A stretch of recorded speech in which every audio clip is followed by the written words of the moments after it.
sama Elin. Kali ini kita ada di program Tribun Jateng on the Spot bersama Dinporapar Jateng. Nah, Tribuners, kali ini pada kesempatan ini kita sedang ada di Kampung Jawi, tepatnya ada di Gunung Pati, Kota Semarang. Jadi ini adalah salah satu destinasi wisata kuliner yang ada di Kota Semarang. Nah, pada kesempatan kali ini kita akan ngebahas tentang bangkit pariwisata Jawa Tengah di era pandemi COVID-19. Setelah bersama kita narasumber-narasumber yang sangat luar biasa. Saya kenalkan dulu dari pojok sana, ganteng sendiri soalnya. Baik. Paling ganteng ya? Iya, paling ganteng sendiri ini. Di sini ada Kepala Dinas Kepemudaan, Olahraga dan Pariwisata Provinsi Jawa Tengah, ada Dr. Andes Sinung M. Rahmadi MM. Halo Bapak. Selamat sore. Pokoknya tetap semangat. Semangat ya Pak ya? Semangat terus. Kabarnya gimana Pak? Alhamdulillah baik. Saya tadi habis dari Magelang loh. Wih, Saya luar ketemu biasa. sama teman-teman yang anak-anak milenial yang hari ini mau berkecimpung dengan soal dalam tanda kutip kotoran, yaitu soal sapi. Bagaimana membudidayakan pakan-pakan alternatif yang disesuaikan dengan muatan lokal yang ada di potensi desa. Oke. Ini yang luar biasa kalau kemudian ini bisa jadikan kegiatan-kegiatan yang produktif. Tapi begitu saya dikontak sama Bu Tika, saya nggak berani sama beliau. Ya, kalau sama perempuan saya itu respect banget gitu. Mas, jadi nggak nanti di Kampung Jawi? Oh jadi ya, saya muncul ke sini langsung. Terima kasih Pak Iya, sama-sama. berkenan hadir. Kemudian Tribuners yang kedua ada anggota Komisi B DPRD Provinsi Jawa Tengah. Di sini ada Ibu Diah Kartika Permanasari SEMF. Halo Ibu. Selamat sore. Selamat sore Mbak. Kabarnya gimana Bu? Alhamdulillah baik. Alhamdulillah baik ya Bu ya. Kemudian yang terakhir Tribuners, narasumber kita ada dari Yayasan Pendidikan Widya Nusantara Surakarta. Di sini ada Ibu Astrid Widayani SS SEMBA. Halo Ibu. Halo, Selamat sore. Selamat sore. Kabarnya gimana? Baik, tadi juga habis jalan-jalan ini Oke. ke Kampung Jawi, senang banget bisa ngobrol sore ini. Iya. Kunjungan pertama atau sudah keberapa ke Kampung Jawi Bu? Kebetulan kita ikut grup di Jateng on the Spot, programnya Pak Sintung yang mengajak untuk kawan-kawan muda khususnya ya mengenalkan destinasi yang tidak diketahui mungkin bagi banyak generasi muda. Ternyata di Jawa Tengah banyak sekali ya yang bagus untuk kita kunjungi di tempat wisatanya. Oke, terima kasih sudah berkenan hadir. Baik, mungkin kita izin lepas masker dulu nih biar ngobrolnya mungkin lebih nyaman gitu. Boleh ya? Semuanya. Iya. Baik. Dan Tribuners, sekedar informasi, jadi kita di sini sudah menerapkan protokol kesehatan dengan baik, sudah vaksin, sudah menerapkan jaga jarak, cuci tangan juga sudah, jadi sudah aman dipastikan. Insya Allah. Insya Allah ya, tetap sehat. Gitu. Oke, Pak, tadi kita bakal bahas tentang pariwisata di Jawa Tengah nih. Saya mungkin ke Pak Sinung dulu nih Pak, sebagai Kepala Dinas Pariwisata di Jawa Tengah nih Pak.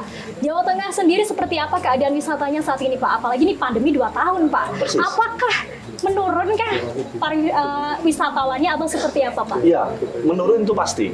Sesuatu hal ketika kita harus mengatakan pandemi ini menjadi sebuah bencana global ya. Yang bisa diindikasikan adalah jumlah wisatawan dari luar negeri, dari mancanegara.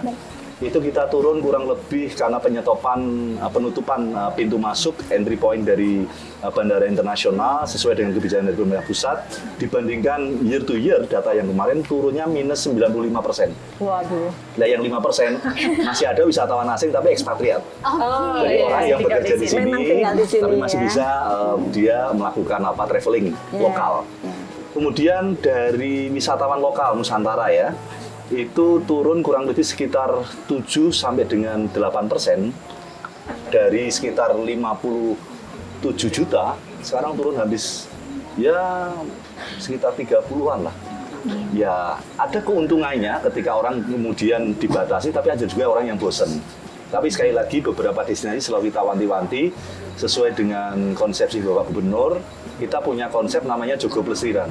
Jadi ojo plesiran yang ora taat aturan gitu kira-kira gitu ya. Pembatasan sesuai durasi waktu. Kemudian ada hal yang menarik, ada pergeseran segmentasi.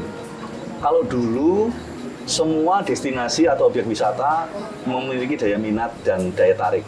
Tapi sekarang dengan adanya pandemi ini, orang lebih cenderung memilih yang open space, yang natural, gitu ya, yang ya kayak gini, kayak Kampung Jawi, sirkulitnya, jalan dan sebagainya, karena itu akan meminimalkan faktor resiko. Kemudian yang kedua juga orang lebih leluasa untuk menghindari kerumunan. Coba bandingkan kalau misalnya destinasinya lewat sifatnya tertutup dan seperti yang tempat wisata lainnya, itu cukup berisiko. Sekali lagi penurunan pasti, tapi kita tidak berhenti di situ. Masih ada beberapa event kepariwisataan yang perlu kita dorong dengan pola-pola mungkin agak klise, tapi itulah maksimal yang bisa kita lakukan, hybrid. Separuh bisa hadir, separuh kita tayangkan lewat streaming atau online. Tetapi juga nggak kerap-kerap amat. Artinya sesuai dengan PPKM leveling yang ada, kita update terus nih. Kemarin pada saat kita level 1, PPKM level 1, oke, boleh dibuka lebih dari 50%. Tapi begitu ada hal-hal yang di luar jangkauan kita, adanya varian baru, kemudian kita turun level 3 dan level 4, ya kita kan. Jadi kapan kita ngegas dan kapan kita ngerem. Artinya pariwisata tetap bisa bangkit, alhamdulillah perspektif. Dan segmentasi yang kedua, 47% wisatawan Nusantara itu didominasi usia 40 tahun ke bawah. Ya, 40 tahun ke bawah. Nah, yang 47% itu, 93% itu milenial.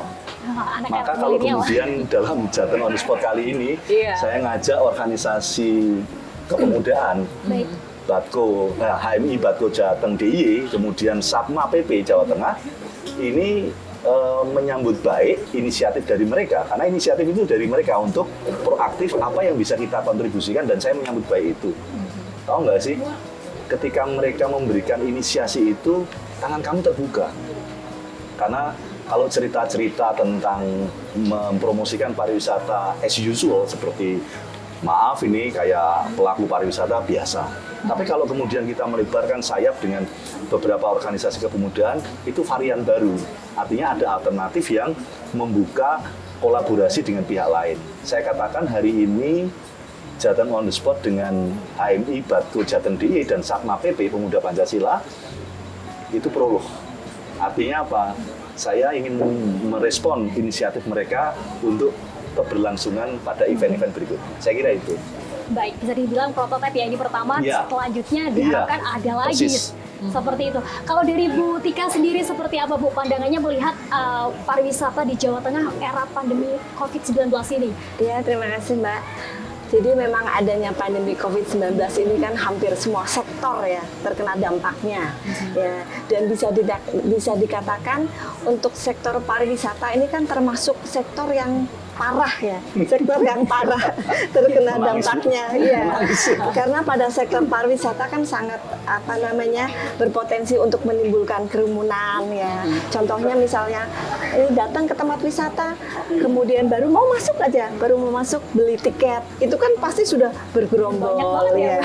Padahal kan di era pandemi otomatis kan kegiatan-kegiatan yang tentunya menimbulkan kerumunan seperti itu kan tentunya kan sangat dilarang ya. Jadi tentunya dampak COVID-19 ini buat pariwisata ya memang sangat luar biasa lah ya. Tadi disampaikan juga kan sama Mas Sinung ya, kalau menurut data dari BPS itu untuk tingkat okupansi hotel-hotel itu kan juga menurun ya Mas Sinung. Ini untuk Januari 2020 itu mengalami penurunan sebesar 11,77 poin atau sebesar 41,5% ini dibandingkan bulan yang sama pada tahun yang lalu ya.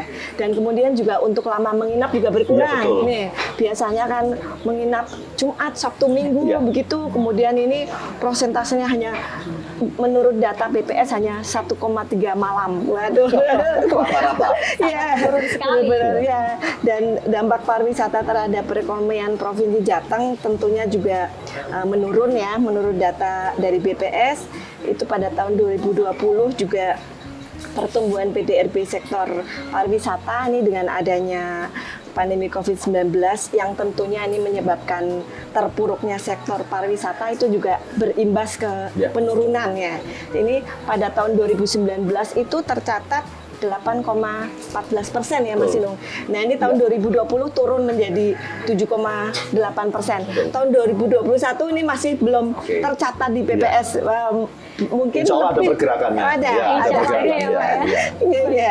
Ya, tentunya kan ini memang hal ini akibat dari berbagai kebijakan pembatasan ya di sektor pariwisata untuk mengantisipasi adanya kenaikan pandemi ini ya. Dan dan kita ketahui bersama kan kalau untuk sektor pariwisata ini kan multiplier efeknya itu Penting sangat itu ya. ya, Multiplier efek itu. ya sangat luar biasa dirasakan buat masyarakat ya. Jadi memang bisa dikatakan ini sektor pariwisata ini kan mempunyai energi yang cukup besar lah untuk masyarakat di sekitar lingkungan objek wisata ya. Kalau kayak contohnya saya kebetulan ada punya objek wisata pemandian air panas di Ngelimut Sidoarjo. Itu walaupun punya pribadi tapi kami menyediakan di luarnya itu kios-kios. Soalnya kan biar rapi, biar rapi, ya, menyediakan kios-kios tentunya untuk UKM gitu. Tapi memang ada persyaratan harus masyarakat yang berdomisilinya sekitar di situ. Ya. Kalau misalnya ada kemudian yang mendaftar ternyata dari Demak begitu. Kami sortir, gitu. Karena kan kami menginginkan pemberdayaan ekonomi yang di sekitar itu kan juga meningkat gitu ya. Jadi ya memang sangat terganggu lah. Waktu itu kemudian diberlakukan tutup, kemudian saat berikutnya buka juga sangat dibatasin. Nah otomatis nih yang para pelaku-pelaku yang terkena multiplier efeknya itu tutup juga. Karena kan tetap jualan juga kemudian tidak ada pengunjung, tidak ada pembeli begitu ya. Ya memang benar-benar termasuk ya sektor yang parah terkena dampaknya. Tapi mudah-mudahan ini sudah semakin landai ya. Justru menurun ya. Apalagi kan apalagi ini untuk vaksin booster juga sudah Mbaknya sudah juga? Saya belum. Waduh, segera karena kan benar-benar kita sudah melakukan vaksin booster itu luar biasa efeknya Mas Inung. Jadi kami ada istrinya teman kami yang baru melakukan vaksin 2 kali. Kemudian si suami itu sudah booster gitu. Terkena sama-sama, si istrinya itu agak dampaknya agak lebih parah lah. Tapi si suami yang sudah melakukan booster gitu ya karena kan immunity herd-nya kan sudah terbentuk ya. Jadi ini semuanya Tribuners juga kami sangat mengharapkan agar supaya mendaftarkan untuk vaksin booster. Nah, gitu Tribuners. Buat Tribuners yang belum vaksin booster nih segera saya juga. Kan belum waktunya soalnya Bu. Belum 6 bulan. Makanya belum berani booster. Gitu ya. Baik. Kemudian setelah melihat tadi nih dari segi pemerintah nih dari Pak Sinung, kemudian dari Bu Tika juga. Dari Bu Astrid sendiri pandangannya seperti apa Bu? Melihat pariwisata di Jawa Tengah era pandemi COVID-19 ini. Ya. Tadi setelah mendengarkan cerita panjang lebar dan banyak ini ya cerita-cerita yang kemarin membuat kita agak kurang bersemangat gitu. Jadi mungkin saya ingin menambahkan dari sisi positifnya mungkin ya untuk menambahkan optimisme kita. Tentunya karena melihat juga angkanya juga semakin landai.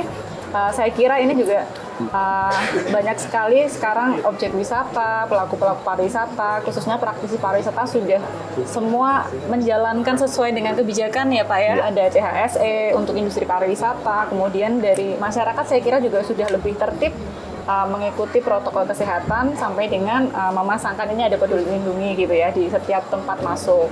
Tapi di samping itu mungkin saat ini memang banyak digalakkan kegiatan pariwisata yang berbasis kesehatan juga. Ya, wellness tourism. Nah, hanya saja kita harus memahami dari dua sisi juga nih Mbak. Karena wellness tourism itu ada yang dari segi antisipasi dan ada yang sebagai jalan untuk solusinya gitu. Kalau antisipasi wellness tourism seperti di Sukoharjo Pak, ini kita baru kemarin teman saya juga saya diundang untuk ngobrol bagaimana jamu ini diangkat sampai ke UNESCO diakui gitu. Ini sudah diliput dari pihak UNESCO juga sudah ke Sukoharjo gitu. Jadi ini yang menjadikan saya kira bangkitnya pariwisata lagi untuk bisa lebih bervariasi ya, nggak cuma destinasi tapi juga produk-produk lokal, UMKM yang kaitannya dengan produk lokal bisa ditingkatkan kembali. Dan di satu sisi yang dari segi solusi ini yang masih kecil nih persentasenya, tapi juga sebenarnya masuk ke medical tourism. Nah, ketika kita sekarang sudah mengalami pandemi, arahnya juga menjadi endemi, kita juga harus berdamai dengan situasi yang kita juga nggak tahu sampai kapan nanti akan ada varian baru atau seperti apa. Jadi saya kira medical tourism juga perlu di tanda kutip diperhatikan dengan pelayanan, kemudian fasilitas kesehatan lebih baik. Misalnya seperti beberapa negara di Swiss, Jerman gitu ya. Dan yang paling dekat di Singapura. Di Singapura itu juga mereka medical tourism digarap dengan baik, sehingga ketika ada turis gitu mereka tidak akan ada rasa cemas ya, sudah aman. Ketika berkunjung ke Indonesia pun saya harapkan besok di semua tempat, di semua daerah, di medical spotnya ya, di center dari baik itu puskesmas, baik itu rumah sakit, klinik, itu juga sudah ada standar yang baik gitu. Jadi nggak cuma untuk ini ya, nggak cuma untuk produk-produknya aja. Satu lagi Mbak, jadi di Solo sendiri, saya kebetulan dari Solo Pak, dari Surakarta, ini baru rame Pak, namanya sport tourism. Nah ini sport tourism juga nggak jauh-jauh juga dengan kesehatan ya. Karena memang mindset untuk berwisata sekarang tidak hanya untuk budaya, tidak hanya untuk mereka menikmati alam, tapi ternyata juga ada kegiatan yang sifatnya experience. Seperti hari ini saya senang sekali nih Jateng on the spot, kita secara nggak langsung mengunjungi satu tempat dan tempat yang lain, tapi mereka mungkin tidak sadar kalau jalan terus ya. Kalau selama ini di rumah mungkin hanya melihat YouTube bisa gitu, melihat ke destinasi ini, ke foto kemana gitu ya, segala macam itu bisa. Tapi kalau kita benar-benar experience, kita menjalani gitu ya, dengan kita datang, kemudian kita juga tahu bahwa oh ternyata di satu tempat ini sebelahnya ini ada loh wisata yang baru dan seterusnya, ini mungkin bisa dijadikan satu potensi wisata baru di sport tourism. Di Wonogiri Pak, ini kebetulan di Solo Raya juga baru menggalakkan ada beberapa tempat baru, misalnya ada di Bendungan Pidekso, kemarin baru dibangun waduk, tapi juga diarahkan untuk potensi pariwisatanya. Nanti diarahkan juga bisa untuk triathlon, maraton, dan seterusnya untuk Wonogiri. Jadi saya kira banyak sekali optimisme baru, selain wisata-wisata yang sebelumnya sudah ada, seperti wellness tourism, medical tourism, sampai dengan sport tourism. Baik, ternyata pandemi ini akhirnya ada hikmahnya juga. Jadi banyak sekali bergeliat wisata-wisata baru seperti itu. Seperti tadi yang disebutkan Bu Astrid. Kemudian melihat sekarang ini Pak, pandemi kan udah mulai COVID udah mulai melandai ini. Dari pemerintah sendiri ini juga ditekan untuk yuk bangkitin lagi pariwisatanya gitu. Tapi di sisi lain harus juga selalu menerapkan protokol kesehatan nih, dituntut nih untuk pengunjungnya. Strategi dari Dinas Pariwisata sendiri seperti apa nih Pak? Saya itu malah memperoleh ide dan gagasan itu distimulasi dari anak-anak muda.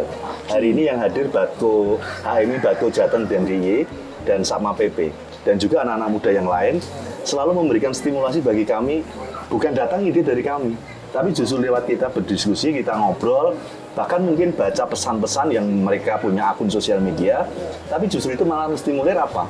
Ada narasi-narasi yang mereka ciptakan mungkin beranjak dari kerinduan.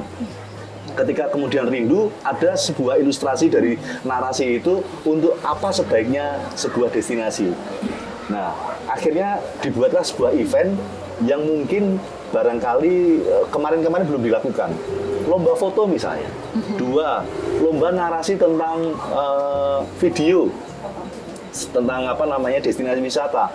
Kemudian yang paling kemarin sudah banyak tapi masih tetap jalan, lomba vlog. Hal-hal seperti itu yang kemudian masih kita lakukan. Nah, yang ketiga ini kami mempromosikan menggunakan unsur digitalisasi. Hari ini orang itu kayak apa ya, kita kongkong itu semuanya pada gadgetnya gitu. Menikmati gadgetnya. Kalau saya menikmati WA, ini WA-nya dari pemerintah, dari Pak Gubernur atau enggak gitu kan. Misalnya begitu. Tapi paling enggak teman-teman menikmati itu. Nah, upaya-upaya mendigitalize gitu ya, promosi-promosi itu dan menampilkan event termasuk dengan Tribuners hari ini. Kita berkolaborasi dengan salah satu media, Tribun Jateng. Ini menjadi bagian salah satu strategi itu. Artinya apa? Kreatif adalah kata kunci. Inovasi harus jalan terus. Kondisi boleh terbatas, kreativitas dan inovasi tak kenal batas. Itu aja. Oke, luar biasa sekali. Setuju sekali sama Pak Sil nih. Kalau dari Bu Astrid sendiri seperti apa nih? Sebenarnya pemerintah harus menerapkan strategi apa sih? Atau mungkin dari langsung dong saya memberi masukan. Atau mungkin dari pariwisata sendiri, yang pengelola pariwisata harus seperti apa sih untuk membangkitkan pariwisata lagi? kebetulan terakhir saya ada talkshow bareng Pak Sinung, walaupun nggak langsung ya Pak. Iya, iya. Saya dapat PR sebenarnya kalau Pak Sinung masih ingat, Mbak, tolong buatkan ini gimana caranya anak muda bisa masuk gitu untuk di digitalisasi pariwisata Iya. gitu. Kemasannya seperti apa? Mungkin di sini saya langsung ke implementasinya saja. Bahkan hari ini seharusnya yang berangkat mahasiswa saya ingin ikut gitu. Pengen tahu gimana sih Jateng on the spot, karena saya juga pengen ngajarin nih mereka gimana bikin konten yang baik Ya. gitu. Platform mana yang bisa dimanfaatkan, nggak cuma untuk di Instagram saja. Kita bisa bikin short video, kita Betul. masukkan ke YouTube, mungkin kita bisa masukkan ke beberapa channel lain gitu ya, selain yang memang sudah ada sebelumnya. Bahkan kalau yang sebelumnya hanya blog gitu ya, sekarang kan sudah ada video, vlog. Ya. Nah, ini saya kira saya perlu menjadi teladan Pak Sinung Asik. kemarin. Jadi Asik, kemarin asik. makanya saya coba beberapa video sendiri, yang saya vlog sendiri, supaya anak-anak muda ini yang sebelumnya dia nggak pede, dia harus bangga juga untuk mempromosikan tempat-tempat yang dia kunjungi, khususnya di Jawa Tengah ya Pak tentunya gitu. Jadi ya digitalisasi itu bukan fokus ke alat sebenarnya. Saya dulu berulang kali menyampaikan di beberapa kegiatan digitalisasi pariwisata bahwa fokus di digitalisasi itu bukan kita menguasai alatnya, tapi bagaimana kita kayak empower the people-nya ya. Kita bagaimana bisa fokus ke pemberdayaan manusianya dalam menggunakan alat tersebut. Misalnya dalam hal ini gadget ataupun software, program, sistem dan lain sebagainya. Oke, Iya. saya setuju sama Bu Astrid sih ini. Kalau dulu Pak, mohon maaf, jadi kalau punya wisata itu kebanyakan taunya tuh dari mulut ke mulut. Iya. Kalau sekarang Instagram, Dari manapun. Iya, Instagram, kemudian Twitter, Iya. Facebook, Oh, luar Mbak. biasa sekali. Saya pernah ngomong sama mahasiswa saya gitu. Iya. Ada nggak yang meneliti seberapa jauh impact viral? Kalau di teori marketing gini, dulu kalau dosen saya bilang, teori marketing itu Anda puas bilang sama teman. Oke. Iya. Ya, kalau Anda nggak puas Referral, bilang Pak. apa sama kami. Kan? Iya, Gitu. iya, Nah, betul. teori marketing itu kalau Anda puas bilang sama teman itu durasinya 4. Tapi kalau Anda tidak puas, Anda akan ngomong negatif itu kepada 9 orang. Berarti antara 4 sama 9 deviasinya ada 5. Iya. Nah sekarang ini potensi seperti itu mau kita apa istilahnya ya? Kalau merubah enggak sih? Tetapi kita manfaatkan bahwa ada realitas-realitas yang jangan sampai kita membuat kecewa orang lewat narasi-narasi sosial media. Mbak, Betul. kekuatan sosial media Indonesia itu nomor 1 di dunia. Teori sepak bola nih kemarin, Betul itu. kita diserang sama waktu Piala AFF itu ya. betul sekali. Itu sampai orang Jepang Luar bilang ini biasa. gila ini orang Indonesia gitu. Maaf ini bukan gila beneran, Iya. tapi frontal banget. Masif, Nah, ya. Oke lah, itu pada sisi lain. Tapi kita ingin manfaatkan potensi dan kekuatan itu dalam bentuk narasi di dalam mempromosikan. Tadi Mbak Astrid bilang tentang digitalisasi, ada yang video dengan model-model vlog yang Iya. baru yang sekarang ini dengan backsound lagu yang kekinian. Iya. Hari ini yang sepele yang sering kita dengar di Reels. Betul sekali Pak. Mesake opo gitu misalnya gitu.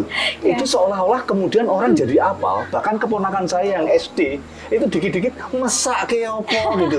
Itu kan bisa sebuah jadi apa viral ya, ya, Pak, ya? pengulangan yang Ya. kemudian orang hafal. Nah, kalau orang mengambil mesake opo kata itu, tetapi dia mengambil background di destinasi wisata, orang kepo nggak sih? Di mana itu? Pasti. Iya, pasti banget itu. Iya kan? Itu di mana ya? Itu di mana? Langsung Dan dicari. perilaku yang perlu kayaknya menarik jadi skripsi sih ya. Kalau saya Buat skripsi. pernah ya, saya teman-teman mahasiswa jadi skripsi. Seberapa kekuatan orang itu misalnya Mbak Astrid habis kulineri di sebuah tempat wisata, lalu Mbak Astrid upload, terus berapa dampak yang orang Berarti tanya ke Mbak influence Astrid? rate ya? Influence rate-nya berapa? Iya gitu. Iya. Gitu. Jadi apakah responsi terhadap follower kita itu menanyakan atau mau datang yang sama? Maka Iya. dalam konteks ini public figure penting. Ya, bukan hanya sekedar punya akun sosial media ngepoin mantan sih. Ya, nggak perlu gitu ya. Mantan gini, mantan bukan pahlawan, pahlawan kok kenang kan gitu. Tetapi yang jelas sekarang adalah bagaimana kita bisa mengupgrade gitu. Kita ngupload sesuatu tetapi bisa dimanfaatkan dalam konteks marketing tadi. Setuju, Pak. Setuju banget. Gitu. Baik, setelah tadi mendengarkan Pak Sinung juga Bu Astrid nih, sekarang mungkin geser ke Bu Tika nih. Kalau Iya. dari Bu Tika sendiri seperti apa Bu? Pemerintah harus mengupayakan apa nih biar pariwisata cepet-cepet bangkit nih? Iya Mbak, Jadi memang kunci utama bagi para pelaku pariwisata dan ekonomi kreatif ini kan memang seperti yang tadi disampaikan Mas Sinung, ya harus mempunyai inovasi yang tinggi, kreasi, kemudian berkolaborasi ya yang bagus ya. Karena ini untuk tren sekarang ini dengan adanya pandemi kan tadi memang ada pergeseran pergeseran wisata itu. Kalau dulu sebelum pandemi mungkin ya orang dengan mudahnya ke tempat-tempat yang menarik di luar negeri atau di seluruh Indonesia dimanapun dengan mudahnya hanya langsung beli tiket kemudian berangkat atau daftar travel apa segala macam gitu, tinggal pilih asal dananya cukup. Menyesuaikan budgetnya Saya ini. pikir nggak fair dong kalau misalnya Mbak Asri, Mbak Tika sama kami. Saya minta tolong perwakilan dari HMI Batko Jateng DIY satu orang dan Satma PP memberikan mungkin ekspektasi, tapi juga memberikan koreksi karena ini penting. Jadi akan memberikan ya, Pak, ya? hal-hal betul, bagi betul. kita karena mungkin barang 1-2 hari ini kita bersama-sama mereka punya ekspektasi apa yang kita nggak ngerti karena mereka representasi dari anak muda. Persilakan aja. Mungkin tidak dibatasi Ya. 1-2. Ya, boleh, siapapun. Mungkin misalnya Ya. mau sampai 5 karena Iya, ini boleh. para ini kaum milenial Ya, gitu. Jadi mungkin Monggo mungkin dari teman-teman dari HMI ya. Boleh, Ya, dari HMI HMI Batko dulu Jateng mungkin. DIY. Dipersilakan. Dipersilakan. Mungkin pandemi itu sangat merubah banyak. Dari Sapma. Iya. Oke. Mungkin dari pandemi ini banyak merubah skala kehidupan yang ada. Mungkin intensitas kita bertemu sangat berkurang, apalagi ketika bicara tentang pariwisata seperti itu. Kan pariwisata kan tidak mungkin kita datang secara virtual. Ya. Berkaitan dengan itu mungkin hari ini sudah banyak yang mulai tumbuh kembali berkaitan dengan pasca pandemi.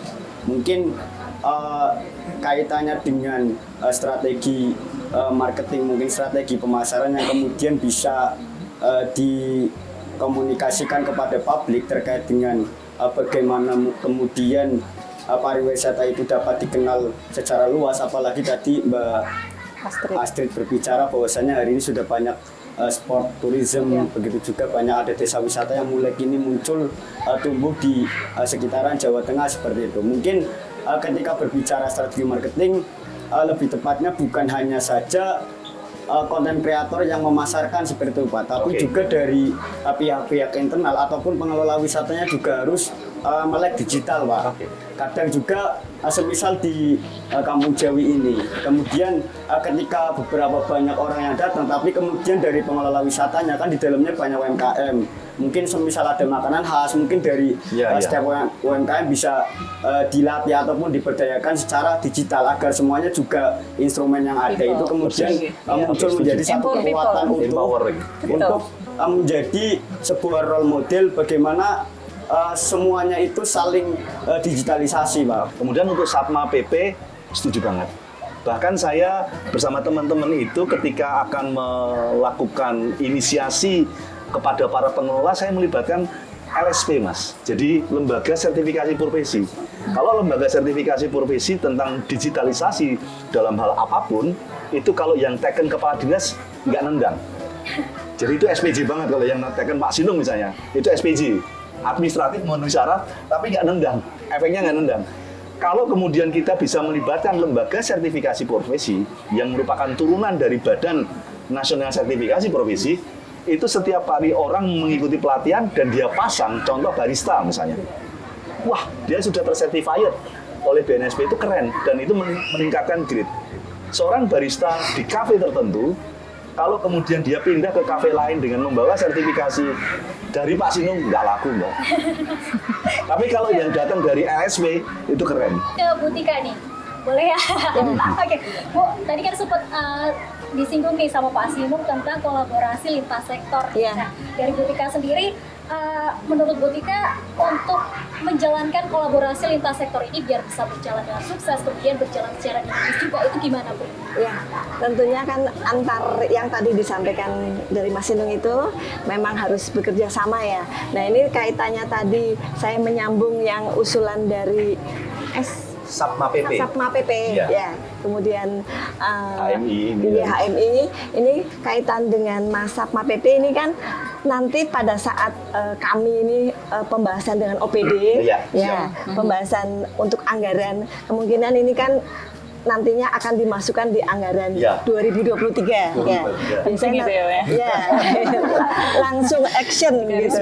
Dan ini kami sebagai anggota Komisi B yang tentunya mitra dari Dinas Pariwisata ini termasuk juga agar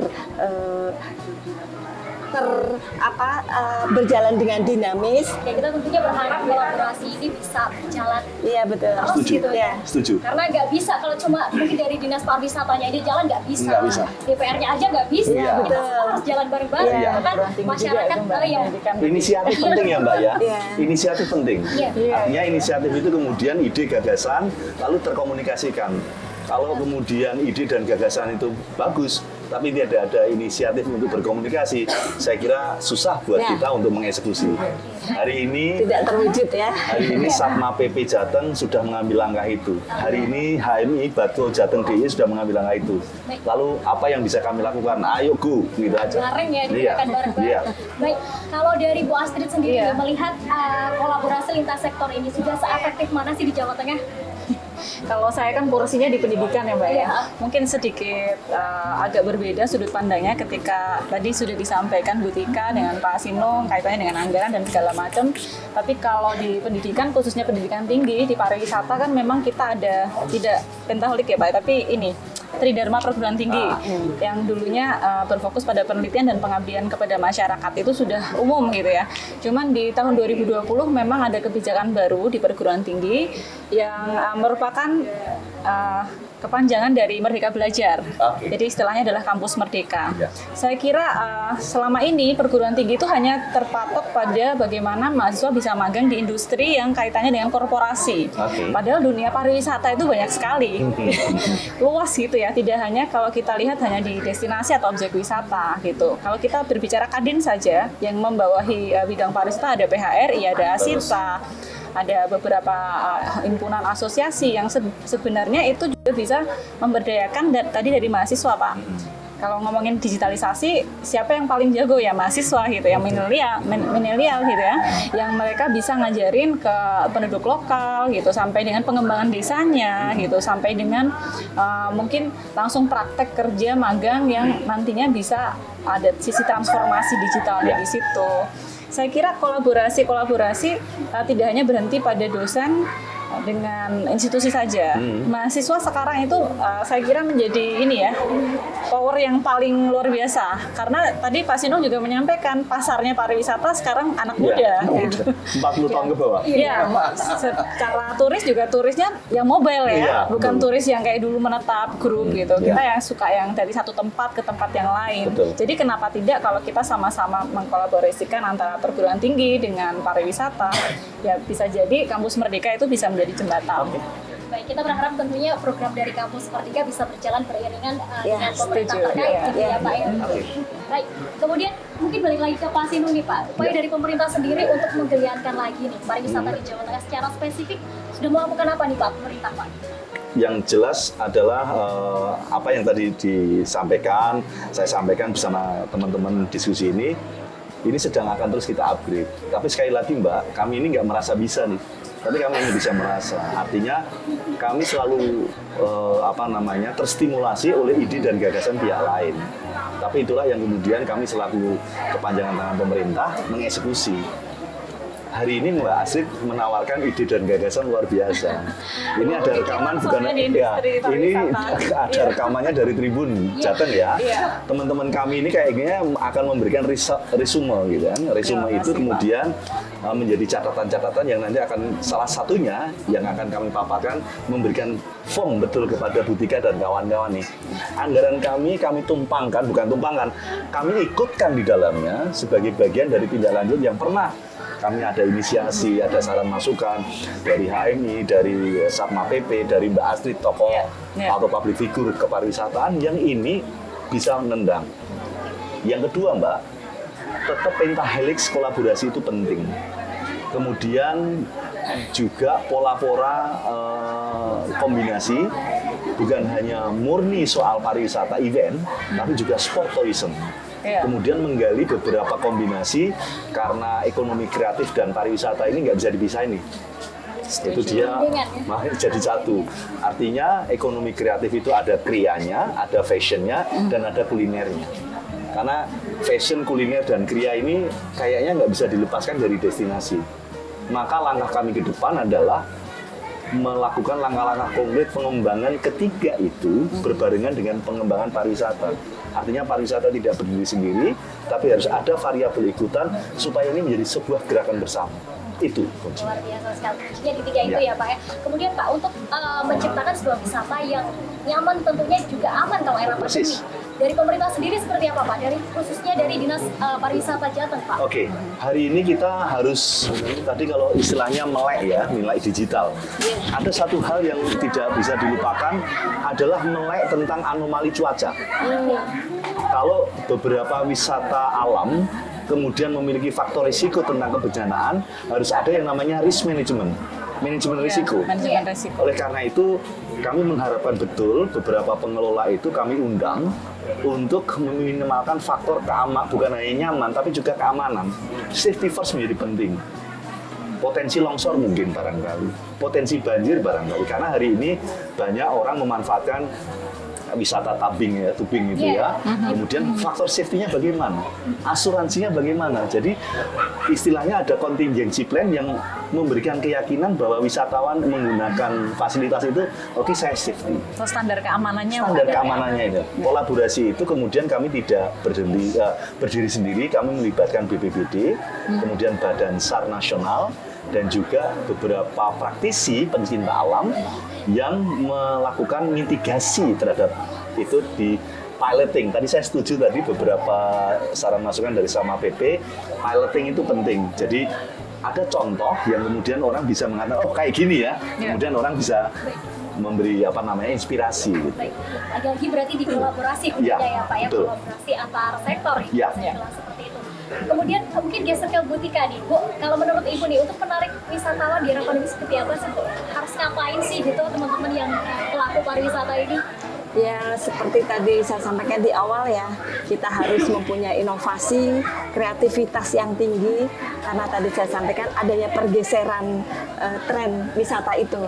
Ya, untuk sementara ini karena memang pandemi ini belum usai benar ya, kan memang harus ada inovasi-inovasi. Contohnya melakukan menawarkan grup-grup yang kecil begitu. Kemudian memang tadi disampaikan itu untuk teknologi itu memang harus kita manfaatkan ya. Ya, karena kan memang sekarang ada ya yang menawarkan lewat teknologi saja, dikarenakan mungkin kita masih belum bisa langsung datang ke objek wisata, kemudian kita pengenalan lewat teknologi dulu gitu. Ya pokoknya ya memang kuncinya agar supaya kita harus bisa bertahan di era pandemi ini, jangan kemudian hanya menunggu saja, menunggu pandemi ini usai, menunggu COVID-19 ini selesai, itu entah kapan. Mudah-mudahan sih tidak ada lagi varian-varian baru selanjutnya ya. Tapi memang harus terus memanfaatkan teknologi yang ada, kemudian ya momentum itu mengikuti tren berpariwisata yang muncul ini. Tadi disampaikan yang berwisata kan 40 tahun ke bawah. Nah ini harusnya kan ya juga masih pergeseran ini melakukan kegiatan-kegiatan wisata yang lebih menarik ke kalangan-kalangan milenial ini ya begitu. Baik, terima kasih. Kemudian ini ke Bu Astrid ya, Bu. Kita sebagai pemuda nih, teman-teman muda di sini banyak sekali teman-teman pemuda. Kita harus ikut andil apa sih untuk kembali menggeliatkan lagi pariwisata di Jawa Tengah? Langsung konkretnya ya. Iya, konkretnya. Biar langsung kita eksekusi gitu ya. Sebenarnya tinggal ini aja sih, saya pengen mengajak teman-teman muda, mahasiswa yang sangat-sangat kreatif, mungkin lebih banyak idenya daripada saya mungkin ya. Kita berkaca pada analogi kemasan gitu ya. Ketika dulu mungkin zaman kuliah masih pakai disket gitu ya Pak ya. Kemudian Jangan keras-keras. oh gitu ya. Oke, saya nggak tahu nih. Disketnya segede gini gitu. Kemudian beralih ke CD, kemudian beralih ke flash disk gitu ya. Sekarang bisa transfer data tanpa alat gitu ya. Dan kemudian entah nanti akan berubah seperti apa lagi. Itu kan berarti pertanda bahwa perubahan itu memang sesuatu yang pasti gitu ya. Ada atau tidak adanya pandemi. Nah, kalau berkaca pada kondisi Indonesia khususnya pariwisata selama pandemi, ya saya kira bukan hanya tidak boleh berhenti, ya harus cari gitu ya, harus sekreatif mungkin mencari kemasan apa yang paling tepat gitu ya, format apa yang paling tepat untuk kita bisa menyajikan pariwisata ini bisa lebih lebih digemari, lebih dipahami, tidak cuma digemari Pak, maksudnya gini, misalnya info kebijakan kaitannya dengan pariwisata. Oh ternyata di kota Surakarta sudah level PPKM sekian, di Semarang PPKM sekian, tapi biasanya kan berupa berita ya Pak ya. Nah anak sekarang tuh sukanya format yang serat gitu Pak, langsung swipe gitu Pak. Jadi langsung dalam bentuk infografis yang menarik misalnya. Jadi langsung dirangkum dalam format yang baru. Itu dari segi data, belum dengan kegiatan-kegiatan pariwisata, belum dengan mungkin konten-konten yang mungkin bisa dikembangkan. Berarti PR-nya adalah kita menyikapi perubahan ini dengan menyiapkan kemasan baru. Nah itu yang menjadi tugasnya teman-teman mahasiswa sebenarnya. Begini nih, bisa jadi adaptif terhadap kemajuan kekinian. Betul. Asik. Bisa dijadikan adaptif nih ya. Skripsi tadi seperti Pak bilang atau karya ilmiah, penelitian saya kira nggak cuma di kampus tapi dimanapun saya kira sekarang juga sudah butuh ya. Mbak, namanya lewat forum thinking ini ya. untuk closing statement kali ya. Saya udah nugaskan Pak Setio, Kabid Pemasaran saya sama Bu Tanti. Nanti hari ini yang kita libatkan HMI Badko Jateng DIY dan sama PP ya. Tapi masih dalam rangkaian Jateng on the Spot berikutnya. Saya nitip pesan, saya takut kalau ini perintah. Kalau nggak dilaksanakan kebangetan sih. Pokoknya HMI Badko Jateng DIY sama PP Jateng on the Spot jalan terus. Luar biasa dukungannya Pak Sinong. Saya takut kalau perintah. Cuma kalau nggak dilaksanakan kebangetan. Langsung nih. Baik, mungkin untuk mengakhiri diskusi kita hari ini mungkin dari Bu Astrid dulu nih, bisa ada pesan buat Tribuners bisa disampaikan? Iya, untuk Tribuners kita sudah waktunya nih ya sekarang untuk bangkit lagi, harus optimis untuk pariwisata Indonesia lebih maju lagi. Sudah nggak ada ketakutan lagi yang seperti apa, karena semua juga sudah ada aturannya yang diantisipasi oleh pemerintah. Dari destinasi juga sudah ada manajemen baru seperti itu. Jadi mungkin harapannya lebih ke kita yang anak-anak muda mahasiswa hari ini juga datang juga yang hadir pada sore hari ini. Kita mulai untuk cari apa ya nanti untuk pariwisata Indonesia bisa lebih menarik lagi, bisa lebih sustain gitu ya. Mungkin kita manfaatkan yang tadi saya sebutkan, optimisme dengan bentuk pariwisata baru, ada wellness tourism, medical tourism, sport tourism yang kaitannya dengan kesehatan. Ya, setuju. Terima kasih. Kemudian Bu Tika bisa disampaikan pesannya buat Tribuners dan juga pemuda-pemuda yang ada di Jawa Tengah khususnya. Ya dari saya untuk para Tribuners dan juga pemuda-pemuda dari seluruh Jawa Tengah, tentunya sama ya, kita harus optimis. Jangan kemudian kita berpikiran pandemi ini akan berlanjut terus, karena kalau berpikiran seperti itu otomatis kan nanti pikiran kita stagnan, kemudian tidak bisa memikirkan, membuat ide-ide kreatif untuk selanjutnya. Jadi mari semuanya, terutama nih pemuda-pemuda juga memberikan ilmu-ilmunya, membantu kepada seluruh program-program yang ada di Jawa Tengah. Ini kalau untuk hari ini khususnya program pariwisata untuk membantu agar pariwisata di Jawa Tengah bangkit kembali, yang otomatis juga nanti akan membantu untuk menaikkan perekonomian di Jawa Tengah. Baik, terima kasih Bu Tika. Kemudian terakhir nih Pak Sinung, kayaknya paling nendang sendiri nih. Kayaknya saya kata-kata ada pantun kurang ya. Kalau pantun nggak bisa, saya puisi ya. Oh ya, Puisi. Puisi nih. Apa yang romantis dari hujan? Bukan soal genangan, apalagi soal kenangan. Lebih-lebih soal mantan. Yang romantis dari hujan, meskipun jatuh berkali-kali, tapi masih mau kembali.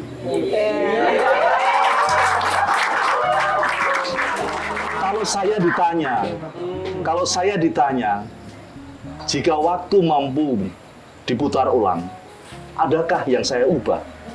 Maka tegas aku sampaikan, tidak ada. Karena sudah banyak yang aku lalui hingga aku bisa sampai di sini. Dan harus kembali lagi. Terima kasih Pak Sinung, Tika. Rika dan juga Bu Astrid. Diskusinya luar biasa sekali. Untuk kita semua berharap pariwisata di Jawa Tengah bisa kembali normal seperti biasa, dan itu tanggung jawab bareng-bareng. Ayo kita berkolaborasi bersama untuk menggeliatkan lagi pariwisata di Jawa Tengah. Sehat selalu, sukses selalu buat Bu Astrid, Bu Rika dan juga Pak Sinung. Terima kasih sekali lagi. Terima kasah buat Satma PP Jateng dan terima kasih HMI Bagio Jateng di. Baik.